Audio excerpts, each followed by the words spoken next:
Welcome back to Dum-Dums and Dragons, where improvisers who've never roleplayed before journey into the world of Dungeons and Dragons. I am the Grand Wizard Bukake, your host. Our heroes are back aboard the Grand Airship McSquiggly, but Bucky's been stolen by Manny, the multi-faced demon. Will Butthole find a way to get our heroes back into hell for a rescue mission?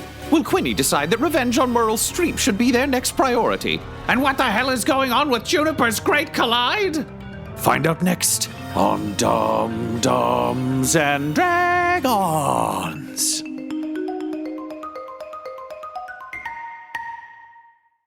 So the McSquiggly has been flying now for a few days. You're headed back towards Neverwinter to go investigate the Long Scroll to check the manifest. As well, this crew has been on board the ship much longer than they were meant to. You get some sort of updates as you begin to get closer. People are sending ravens and that sort of bullshit. You start to find out that Akaw is back on the warpath to some extent.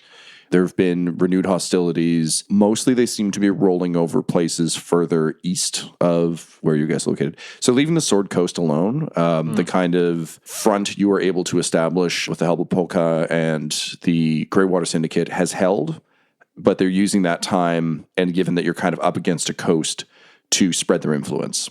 So the war is definitely still on, just a bit further away. It's a little bit like hearing the Nazis are on the march, but you're in America. So it's like, okay, well, we know this is happening, but it's far enough away that it's not on our doorstep. Yeah, we've held them out of Britain, but they're pushing on the African front. Exactly, yeah. Okay. There's just some issues there. There also seem to be rumors that the Planteers may have fully engaged in conflict against the Dragon Cult, who, if you'll remember, had kind of taken a foothold in Cult. There's definitely some things afoot in the greater world. You guys have been kind of away for a while. Yeah, up in the mountains. And there are certainly armies defending Waterdeep and that sort of thing, but some of the smaller nations are just getting steamrolled. The laser rifles are a real problem. So you're flying out over the water. It's generally safer to be off the coast rather than over land, particularly after last time, when you kind of get called to the bridge, and it sounds as though a large island that's been spotted that doesn't seem to be on any of the maps or charts. And what is particularly notable about it, at least to the navigator, is someone seems to have spelt in giant stone letters the word help.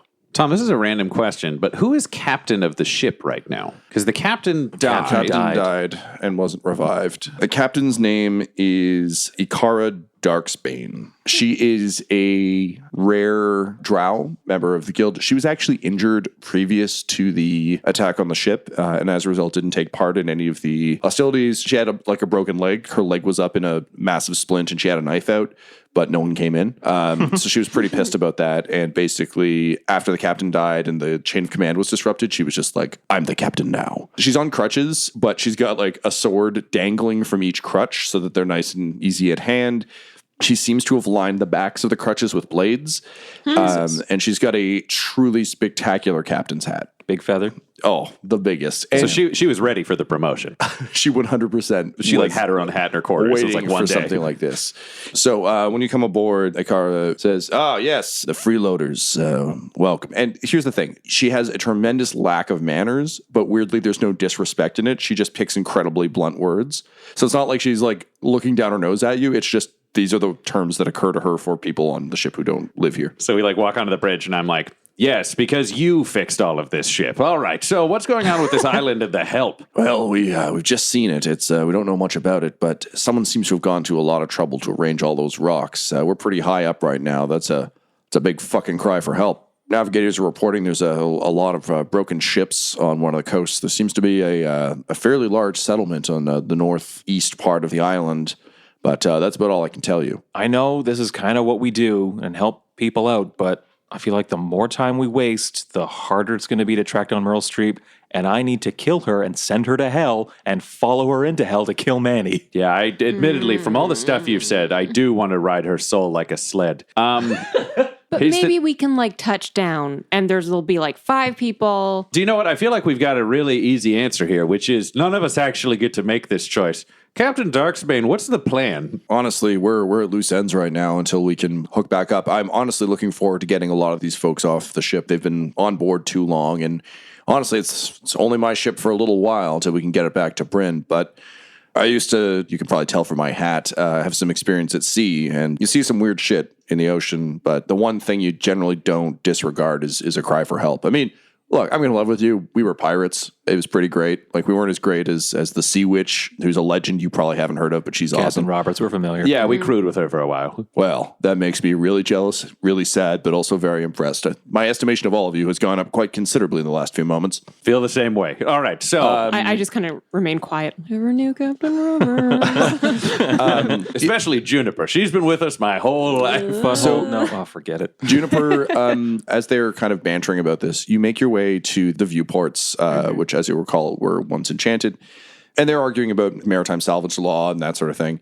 And you look down at the island, and it almost seems to shimmer just a little bit. And you can feel the scroll in your pocket. Oh, no. What does it say? So you pull the scroll out, and it sketches, as it always does, an immediate kind of sketch of this island, but it looks different. The settlement on it, even just from where you're looking, much, much smaller. There's obviously no help sign, and there aren't any ships around it.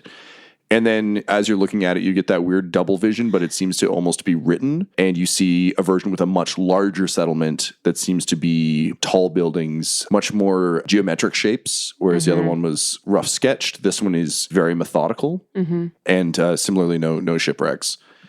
And the two visions of this island kind of slide over each other. Oh, okay. Yeah, so I mean, if you find a ship, you can just have it, is I guess what I'm saying. This isn't really a ship so much as it is an island. It's a whole island. Yeah, but I don't think we need to take the island. I just wonder if we should help those poor fuckers. I think we should definitely help them. Guys, this has something to do with the bigger picture. What do you mean? Why? I think what's the picture of? No, I mean with the Great Collide happening. Here we go. I think Quinny's just like, I don't know if Quinny believes her yet. She found a book, though, Quinny. I mean, you've been really, like, the scroll, I'm with you. It seems like she might just be completely bonkers. But she found that book, and there's no way she made up a kind of crazy that somebody 300 years ago felt the same way. What is the scroll telling you? it's showing me different versions of this island, and they're all like overlapping. I think this might be one of the tears in the membrane of our worlds. Okay, this is like a second vote for us going down. The third one is House Farch is sort of morally obligated to do the right thing and help people. Also, Yes. We've got a new church. I've been giving sermons for the crew. We can hand out some pamphlets. Everybody's getting attacked in small nations. What if this is a small nation that needs help? Then we can stop Cross-world pamphlets. Alan gave me your antidote through a tear and lost a hand for it. We better get down there. Yeah, all right, we're all in. Captain, we'll let's go. I'm just like so thrilled. I'm like, people believe me now. I'm not crazy. So the captain doesn't want to risk trying to land the McSquiggly on an island with a help sign. So basically, Agreed. Yeah. What have you been attacked recently? You're going to fast rope down SWAT style? yeah, you can fast rope down. I was actually thinking you take your tactical gliders. That worked great for Bucky last time. I was thinking, like, can I fashion, like, with the hooks and clasps in my coat and make it like a squirrel suit? Oh my God, a wingsuit? Only one of your characters gets a fucking squirrel suit, and it's not the one you're playing right now. Fair. We need a way back up, and the gliders could theoretically get back up, right? There are a number of ways to extract you from the island. That's not really as much a concern. It's just kind of how you want to get in there. So the main difference, too, is not knowing who's down there or what their deal is. Rappelling down from an airship sends one kind of signal, Gliders. namely we're in an airship, whereas gliders, you can just kind of wander into town, if that makes sense. Yeah, With let's, the gliders, we Yeah. can be in one place and the airship can be in another. What time is it right now, Tom? I'm going to say it's mid-morning. Yeah, mid-morning. So if we take the airship around and we fly down to somewhere nearby, but we can come like out of the direction of the sun so they can't see us, we can land and then we can like scout it out and see if they're evil. Be a Or little bit more clandestine, yeah. if they've got like some sort of terrible plague, which I'd be fine with because a moonhammer, but we really don't need to expose both of you to a death plague. Does that make No. sense? Yeah. Yeah. Goblin Jr.? I can't be diseased. Well, snarf, no snarf, snarf. But yeah, Quinny. Yeah, Quinny and Snarf. yeah. So okay, yeah. I think we'll take the gliders down, Captain, if that works. That works for me. That seems like an efficient use of gliders. Great. To the glider hangar. Just like the background spins and a glider just comes up and disappears like the Batman logo. As it pulls away, you're still just walking down the hall. It appears on the scroll and then disappears. Yeah, so you get to kind of one of the launch pads for these, and you get suited up, you're outfitted. Is there anything else you want to bring down with you? Probably not, I'd assume. No, I mean, Goblin Jr. will ride with me, but otherwise, no. There's no equipment I think we need, other than what we'd normally carry. Cool. So the crew sort of like turns a huge crank, and a massive drawbridge style thing kind of comes down. As soon as it does, the wind begins whipping through the cabin. It makes the fabric on the gliders kind of ripple a little bit. It makes your jackets kind of go. It's an uncomfortable sound, but one that you'll eventually get used to. You just get hit with a blast of like fresh sea breeze, and it's legitimately refreshing. The air is warmer. You're no longer up a mountain. As the door locks in place, one of the dwarven crew comes up and he's like, well, go ahead and jump. I fart guidance onto myself and up and into my glider because Moonhammer is the wind beneath my wings, and then I jump. There goes the smelliest man I ever met. I will jump out and allow the winds to carry me because wind is the wind beneath my wings. I just give a tiny shriek of joy and leap out. That one knows how to live. Well, back to cranking. He cranks the door back up. So the three of you are soaring down sort of through the light cloud cover. You can tell there's sort of a mist nearish the island. And again, it is a large island. So don't think like the word help and then there's like a town next to it. It's there's a clearing kind of up a cliff, and that's where they put it. So you soar down. Juniper, now that you know where to look for it, you can kind of constantly almost catch glimmers in the air.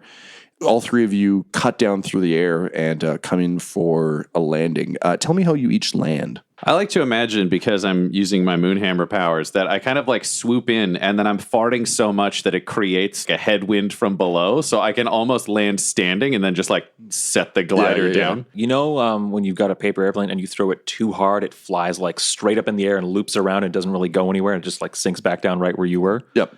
So Quinny lets go of the glider. He flips and like sticks the landing, and the glider flips up and loops down and just sticks on the ground right behind him. Amazing. And he just collapses it and puts it away. Cool. Juniper, how about you? I just do one of those classic running landings into like a solid finish. It's like a solid One of those squat. satisfying, like you stop moving your feet and you get like that slide action Yeah, going. baby. Yeah, and then you stand up like a gymnastics person at the end with both of your arms up in a V. Yeah. Goblin Jr. holds up a small piece of paper where he's just like slobbered and stamped a paw print. Maybe it's a good score, but he seems pretty into it. So you find yourselves on sort of a tall cliff. You get the sense that this is probably the highest point on the island. You are on the eastern edge of the island. There are sheer rock faces behind you, and then sort of below that, there's sort of a shallow, rocky beach. You can see some debris if you just kind of give it a cursory look.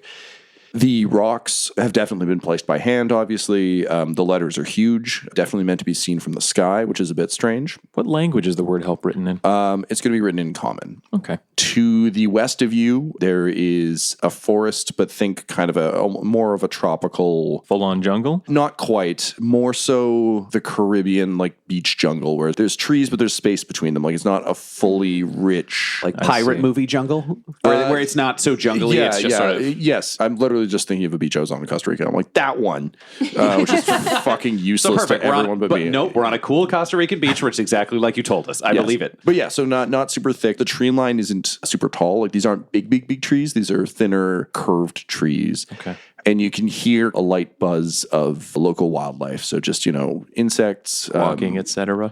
Yeah, you can hear what sound like lizards kind of like skittering through the underbrush. Yes. From where you are... Yeah. Typical jungle sounds, the mooing of cows, etc.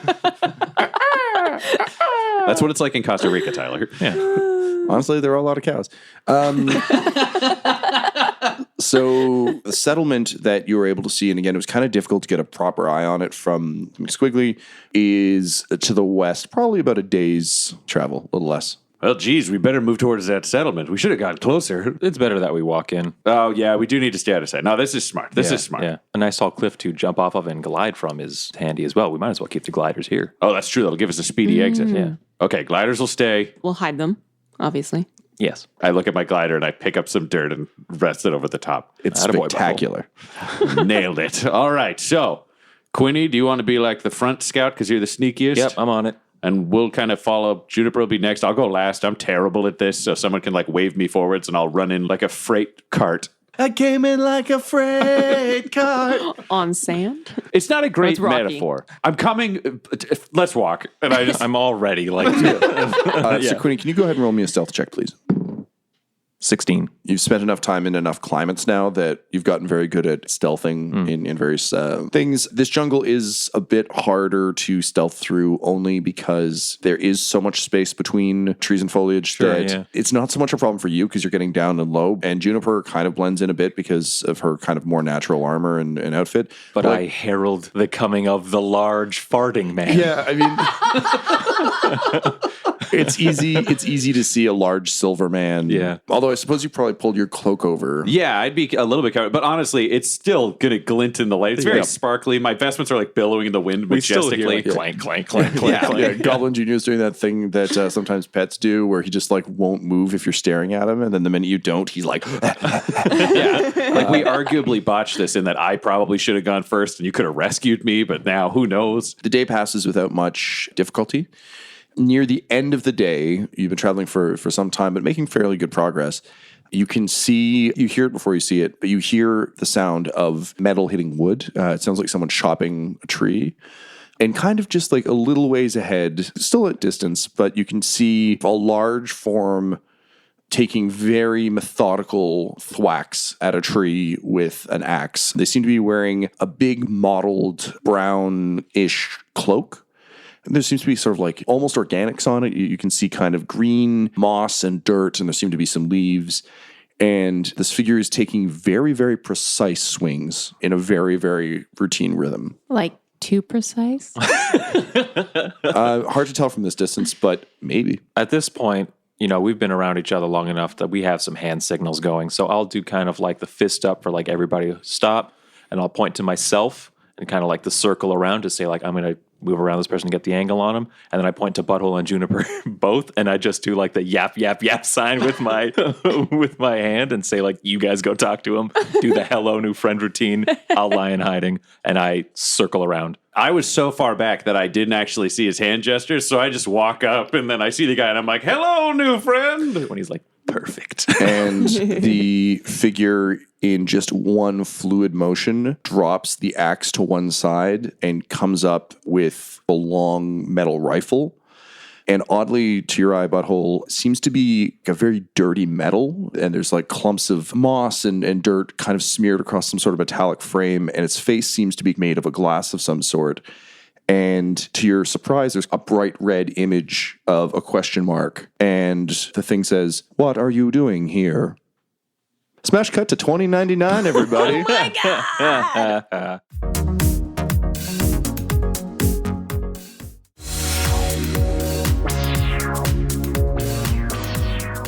So welcome back to 2099. We return to a future that is much different than the one we left behind. War has broken out in the Conglomerata. If you'll remember, the Conglomerata is a series of corporations, often known as houses, but they go by a variety of other business names as well, that have come together to form a corpocracy, a world run on commerce and business. However, war has broken out between the houses. The 5 ruling houses have finally split. This is something that a lot of rebels and insurgents have desperately wanted for years. The only way they could break through the corporate control of the world was to turn the system upon itself. And that has happened thanks in large part to Declan McCready, Honor System, and Alan, who managed to leak corporate secrets to the world and set off a chain of events that have put the houses at each other's throats. So, here's the lay of the land. Typhus Corporation is still the most powerful house. Typhus, as you'll remember, works in robotics, weapons. Honor System himself is a Typhus robot. They are also the ones who've been supplying our villains back in Dumfaerun with laser weapons. So Typhus and its CEO, Grayson Typhus, are still at the top of the heap. However, his plans have been interrupted by your intervention. He'd very quietly taken over Ventus Corporation, which worked in transportation and has built a lot of the portals that we've seen around. However, you got wise to it and leaked that Ventus was working on black market tech, and as a result, Falstaff and Sons, or FF&S, and Amazon, headed by the sentient swarm of bees, Jeff Bezos, have declared war on Ventus Corporation, which puts Typhus in a particularly difficult position because the alliance he was hoping to solidify with the final House Rathburn, through a marriage between his son, Adonis Typhus, and Tiffany Rathburn, who's a bit of a lowhand, and unfortunately, unbeknownst to him, is long dead.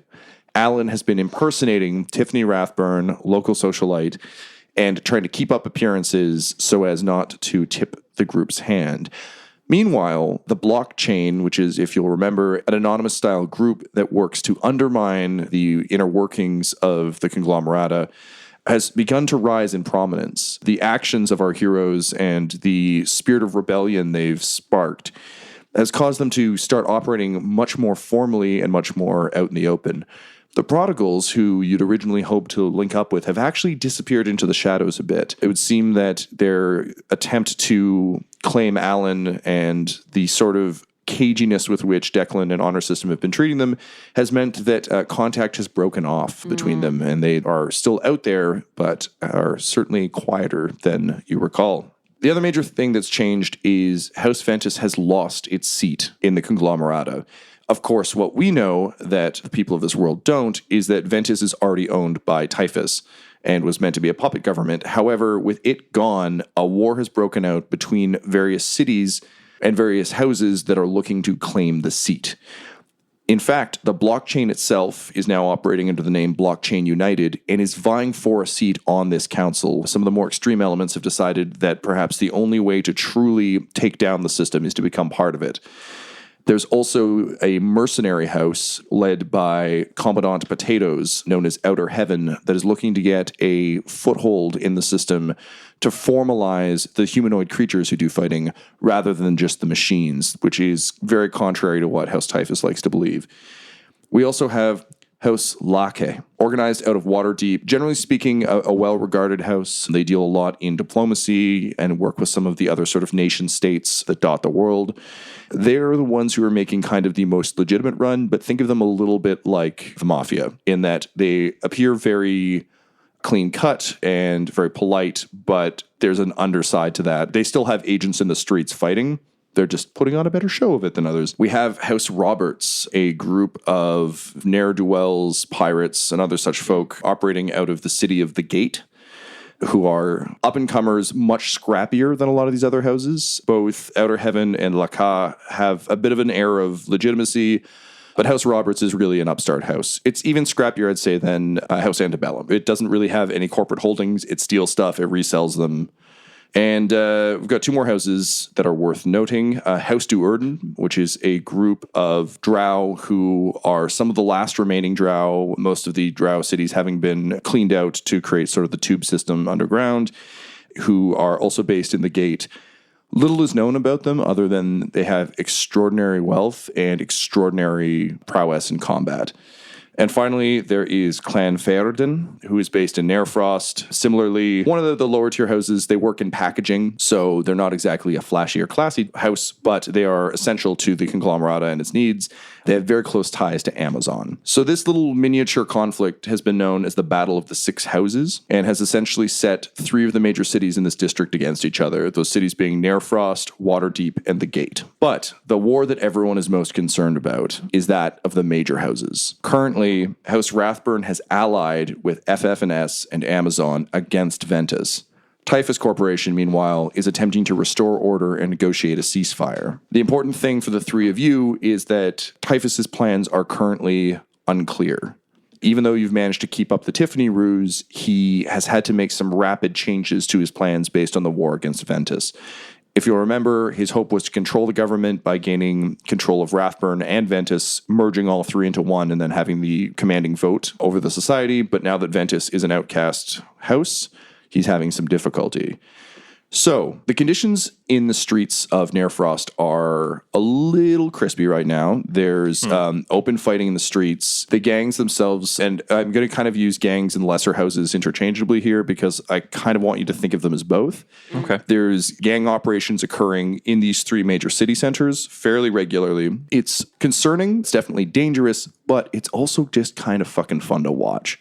So, the Conglomerata in general doesn't want these to happen very often, but when they do, that's just some good old-fashioned blood sport and some good entertainment.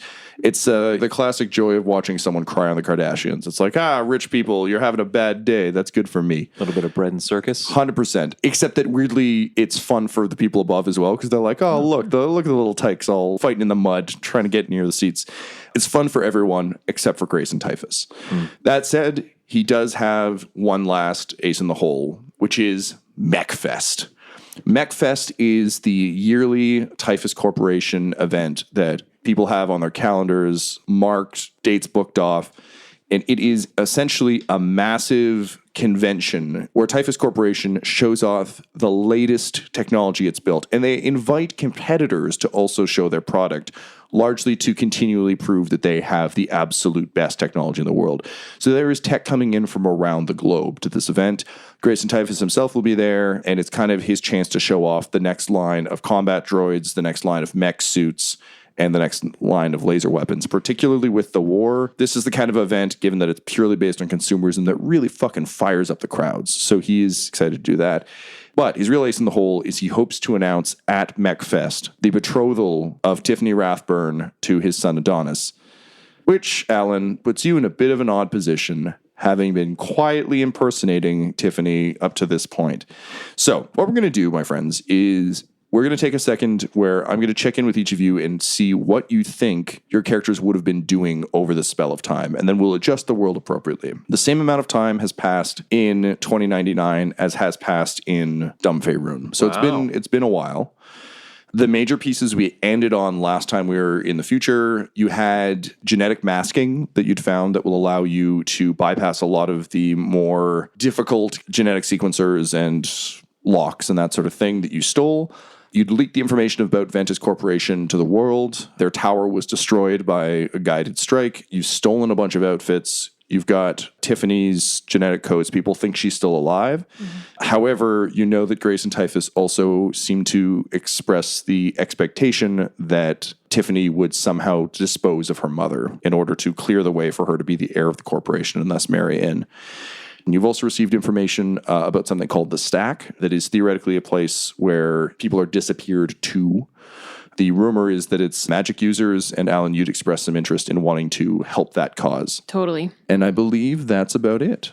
So, ladies and gentlemen, and everyone who identifies anywhere on the wonderful rainbow spectrum that is gender, welcome back to the future. What have you been up to? He said Back to the Future. I think because Honor System is a being of intense focus, there aren't a lot of variables for Honor System to consider when it comes to the goal of bringing down the corporations. I think he would be looking at targeting Typhus because they've already absorbed one of the houses, and there is certainly a degree of consideration going into playing the houses off each other as they weaken each other. It enables smaller groups like ourselves to take advantage of that.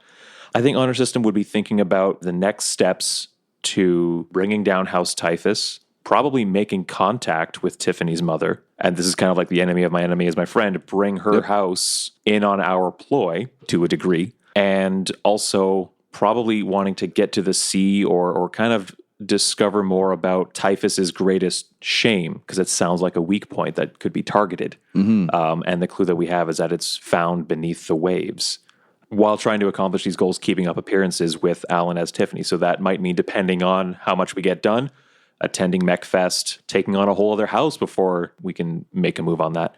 So I think that's what he's considering and what he's kind of trying to basically plan for the team's next move. Cool. Declan, how about you? This is Declan's like heaven, sort of, where there's like an elaborate war and he gets to do what he needs to do. So he's sleeping like 5 hours a night while probably Honor System drives in between places. Like he's so kind of driven. So I think on a personal level, this was only mentioned very superficially in the last sort of arc. Declan does have a son. His son's with a family that are corporate, but high enough level to just sort of be in the middle of nowhere. So I think there'd be visits to that sort of neighborhood to just like plant a couple of cameras to just keep an eye on what's going on, because it was supposed to be stable, but this is like danger zone time. I don't think Declan would include Alan in this, but he's aware he couldn't effectively hide it from Honor System, so Honor System knows this secret. Also, if Declan dies, odds are Honor System has a better chance of getting away, so he needs sort of a redundancy built in.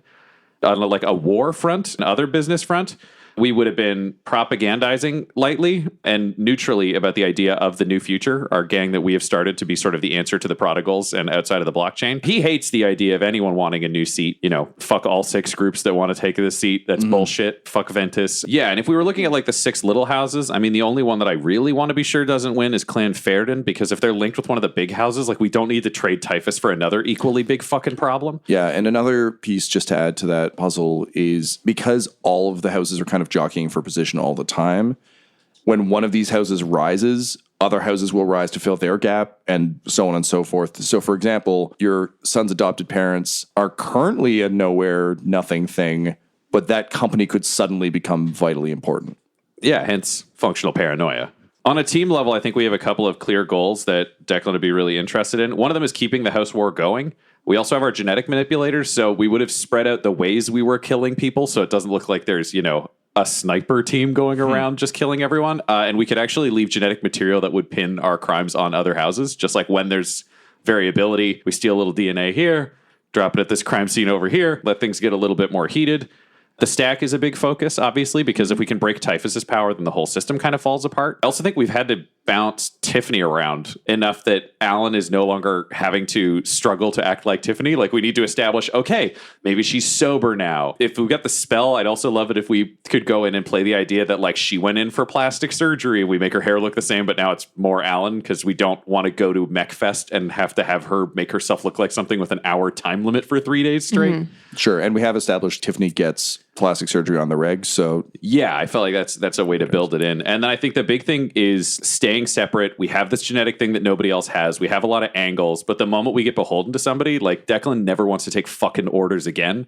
And every single person who seems to have decided to fight against things, the moment there's a seat, they want one. So it's like, fuck them. If we were to use Wrathburn, because I think Honor System's got an interesting idea, I wouldn't want to approach them. I wouldn't want to tell them Tiffany's dead. We'd just avoid that. But we could leak them info that would help them go after Ventus to keep that war going. We could influence them without directly contacting them. Essentially using the ex-Japan and other boards. If Honor System... God, good pull. But like we could have Honor System set himself up as like an anonymous informant from within Ventus who's feeding information directly to Wrathburn to become like a trusted spy figure. okay, that's interesting. Yeah, those are sort of Cool. random brain thoughts I had. Oh, and I would be teaching Alan how to actually use a fucking gun, because we started using that and we've had time. So it's like commando training, how to go through a door. That time you pulled a gun and didn't shoot someone and then I got shot. We're not having that again. Like probably ditto for Stitch, the lovely Donker. Did we end up hooking back up with Stitch or Stitch in the wind? Yeah, okay.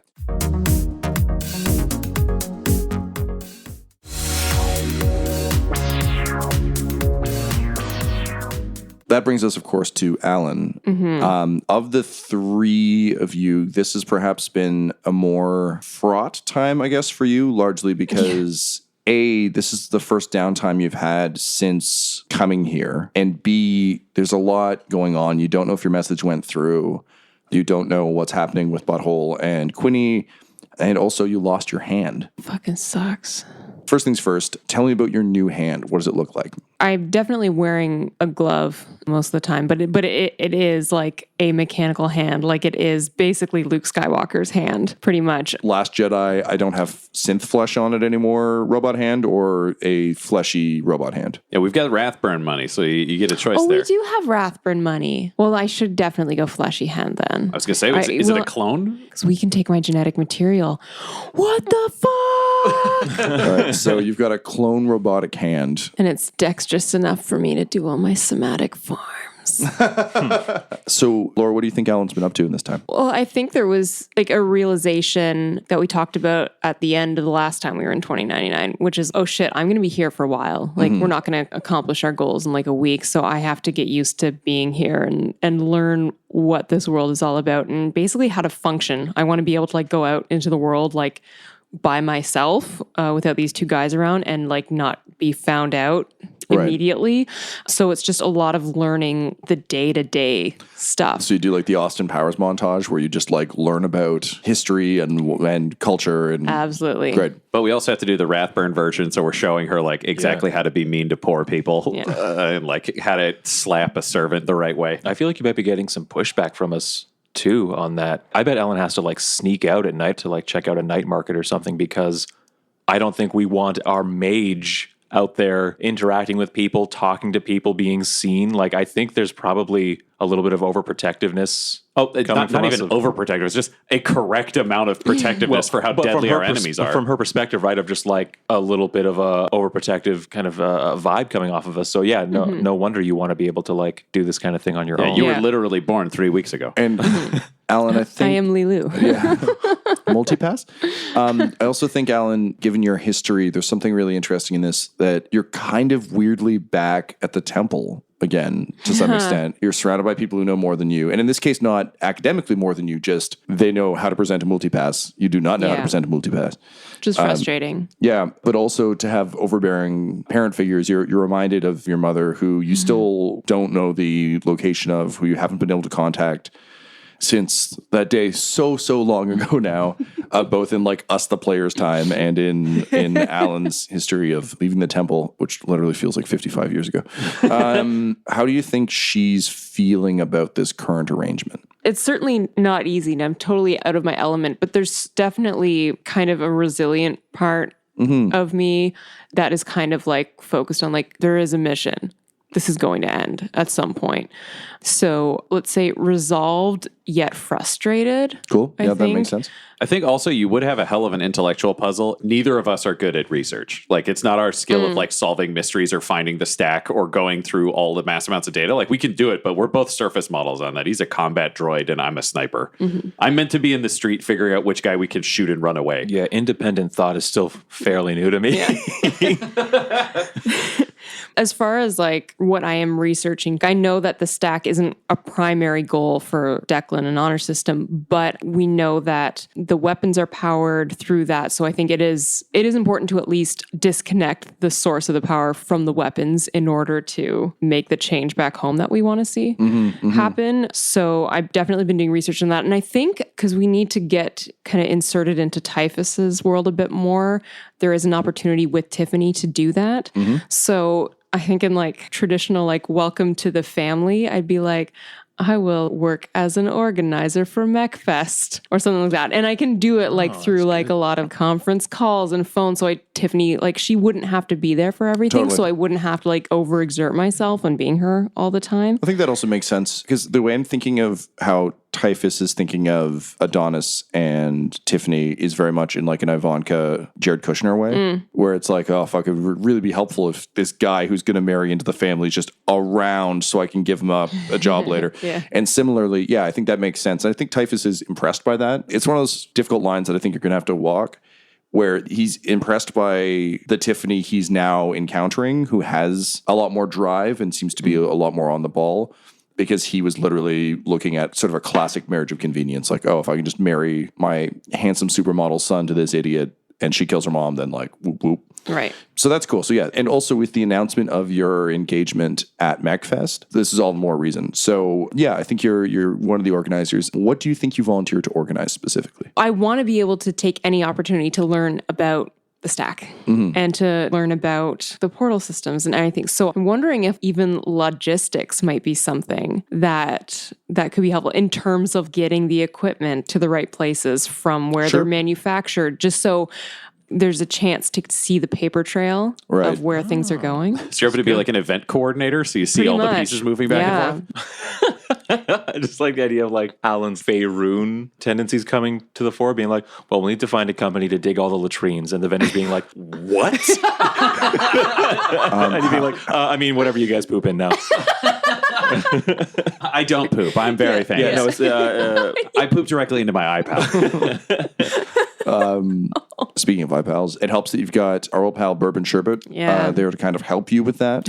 the consultant, Robert. Yeah. Dispose of my poop. Well, I thought more so the logistics, but yes, he can also right. dispose of poop. He's got that sonic gun he can use to just like blast it away. Jesus. The people downstairs from you are not happy, but like Stun guns your poop into ozone. Bourbon Sherbert, the immediate environmentally sustainable removal of waste, Herbert. I don't think I can say it. Herbert. I can't do it like you guys do it. Herbert? I think I never had to say it last session. Why would Honor System mispronounce a name? Bourbon Sherbert, the whatever the joke is, Herbert. No, I don't think I ever said his name before, and I never can going forward. And you won't have to again. Yeah. But I'm glad we got it that time. This episode of Dum Dums and Dragons features the voices of Ryan LaPlante at the Ryan LaPlante on Twitter, Tyler Hewitt at Tyler_Hewitt on Twitter, Laura Hamstra at EL Hamstring on Twitter, and our DM Tom McGee at McGeeTD on Twitter. This episode's sound was edited and mixed by Laura Hamstra, and Dum Dums and Dragons artwork is by Del Borovic, who can be found at delborovic.com. Our theme songs are And Now for That Massive Coronary and Skipping Through the Orchestra Pit Part 1 by Peter Gresser, and our ad music is No Control and Chiefs by Jazzar, JAHZZAR, all available at freemusicarchive.org. When it comes to Dum Dums and Dice, you can visit our website at dumdumdice.com. Our Twitter and Instagram are at dumdumdice, and on Facebook at facebook.com/dumdumdice. But most importantly, we've got merchandise at redbubble.com/people/dumdumdice, or you can join our Patreon at patreon.com/dumdumdice. That's DUMBDUMBDICE. And tune in next week for more Dum Dums and Dragons. Dum Dums and Dice has to give a special thank you to the supreme beings of our Patreon at this time: Christian Menicola, Long, and Jill and Noel LaPlante. If you want your name to be added to this list, you can join our Patreon too at patreon.com/dumdumdice. Thanks to them, and a little bit of thanks to you.